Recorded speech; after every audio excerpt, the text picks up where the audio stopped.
our political commentators, Kory Teneycke and Newman. Kory, how do you interpret the Prime Minister's reaction? Well, I think after an event like this where you have a number of different conflicting stories coming out, I think everybody wants to get all the facts on the table before making a definitive conclusion. So I think you can read what the Prime Minister said pretty much at face value. Well, I think it is, though, probably less supportive than maybe Mr. Netanyahu would have hoped for or expected. He was coming to Canada, and the Israeli government and the Israeli embassy here were saying, well, Canada is one of Israel's really good friends, and maybe the Americans are putting a little water in their wine, and maybe the Europeans are putting a little water in their wine, but not Canada. And in fact, this was the first visit by an Israeli Prime Minister to Canada in quite some time, and so I think he might have hoped for a little stronger reaction than that. But I think that even for a strong supporter of Israel, and I consider myself to be one, when you attack someone else's ship on the high seas, it's pretty hard to find that defensible. It wasn't as though they were in Israeli waters. And attacking someone else's ship on the high seas is either an act of war or an act of piracy, depending on whose ship it is. And I think Mr. Harper probably realized that, and that probably reflected on his remarks. Well, that's not quite true, Don. If we were to go back to World War I or World War II, when the Allies were conducting a naval blockade of Germany, we certainly were interdicting traffic, as were our other Allied countries. When you're looking at Israel's situation in this, they're imposing a blockade, as is Egypt, on the Gaza Strip, and they're enforcing that. So if you're not going to go through the proper channel to have the goods screened, then what choice do you have to do other than to do it by force? So I think the range of options available to Israel are pretty tough. I think the timing of this incident was designed to happen well. The Israeli Prime Minister was in North America visiting here and now not visiting the United States as a result of this. So I think this is politics. You're saying it was a provocation. Well, okay, I want to pick up on that in a moment, but first I think World War I and World War II are not particularly analogous to what's going on in the Middle East. I agree there is a low-grade war, and Israel has to fight a low-grade war to defend itself. Whether or not it's following all of the right tactics, there 30% of the people, at least in Israel, think the tactics are wrong, that it's too aggressive, and that they should be working harder on a peace process than on what appears to be maintaining the low-grade war. On the other hand, isn't it interesting that Mr. Netanyahu was out of the country when Joe Biden, the U.S. Vice President, went to Israel a couple of months ago? Netanyahu was embarrassed by the settlements announcement and claimed, well, I didn't really know what was going to happen. Now he's out of the country and he's on his way to see Barack Obama. It's nice he came here, but he was on his way to see Barack. That's the real trend. Now that's been a principled stance to try and be part of the peace process, try and take part in the United Nations. I think that's in Israel's interest. I think that's in Canada's interest.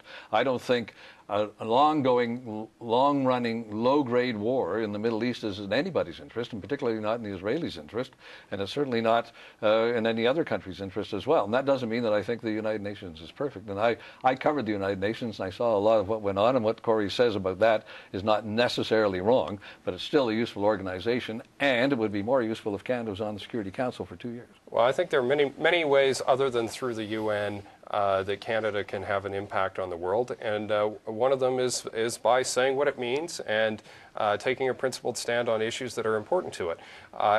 My fear with the UN, Don, is that, if it had been successful in the Middle East, we wouldn't have seen all the wars and bloodshed that we've seen over the last half century in that region. I don't think it's been effective there. I don't think it's been effective in other areas around the world. That's not to say we should pull out of the UN, but I don't think that we should put it at the centerpiece of our foreign policy. I think is it unfair of Mr. Harper to be criticized for a shift in policy towards that? No, I think there has been a shift in policy. I think it's a shift towards a more principled policy. I think that rubs DFATE, the Department of Foreign Affairs, off in the wrong way.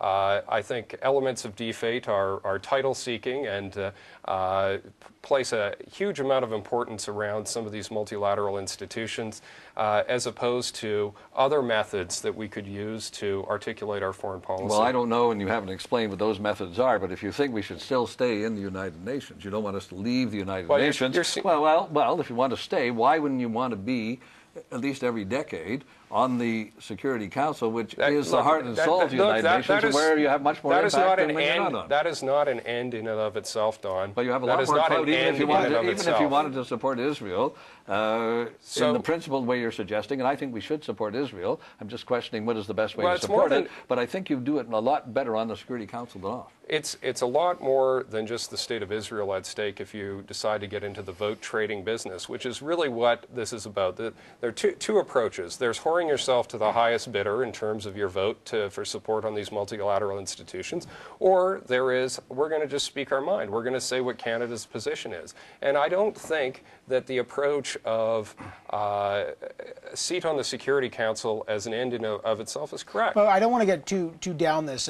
The inner politicking about the seat on the Security Council, although I think it plays out. Nonetheless, this incident is unfolding, and there'll be a fair bit. There'll be an investigation, of course, but eventually there'll be calls for some kind of statement on this issue from the Obama administration, from the Harper administration. The question is, will this be, because of the nature of this incident, and it's starting to have international implications, obviously there's geopolitical implications with Turkey, will this be in some moment definitive in terms of the Harper Middle East policy, this incident here? Well, if I don't know, we'll have to see, but it could very well be. Excuse me. The investigation, I guess, will depend on how much the Israelis want to cooperate on the investigation. But I see this as entirely different than what's gone on in Gaza, where I think the Israelis have been unfairly blamed, and I think they were unfairly blamed when Hamas puts their guns in the middle of population areas in Lebanon. I think the Israelis still have the right to take those guns out, but I think attacking something on the high seas, which is not an armed ship, is quite a bit different than doing that. Last word, Kory? Well, I will see what the final analysis is. Some of the videotape of what went on didn't look like peaceful protest to me. I'm not sure Gandhi... I think we've got some. Just, by the way, if you can, well, Don, sorry to interrupt you, Kory, but, well, you talked about this video footage. We haven't seen it, but I just wonder if we can roll some of that while Kory's talking. But go ahead. Well, I don't think Gandhi was thinking of beating people with metal pipes or throwing people over the side of the boat or throwing firebombs when he was talking about passive resistance. I think it's fair to say that this was designed to be a provocation, and there are other ways to get aid into that region if one wants to really just get aid. This is a large political issue. It's not going to be solved easily, but I don't think that we should be suckers falling for propaganda on either side. But I think that some of what this is very deliberate timing, very deliberate provocation, and we'll see where the results are. When you board someone's boat in international waters, you can't seriously believe that they won't resist if they think they have the capability. But I mean, does to that, this is confusing, but we're all watching this video, and we're going to get into this later, but there's clubs, there's being beaten commandos. Does that look like an international aid ship, or does that look like maybe innocent people defending themselves against commandos? I mean, it's hard to read this video. We're trying to analyze. Well, and who's who in the video? I mean, there are people hitting people with clubs.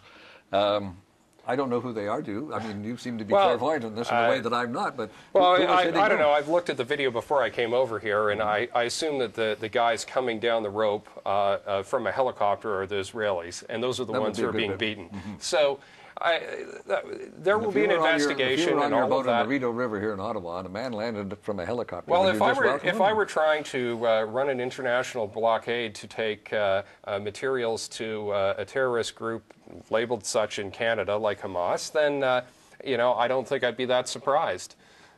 All right, we're going to leave it there. We're going to get more into this story later. That's Don Newman and Kory Teneycke on this incident that everyone's talking about today.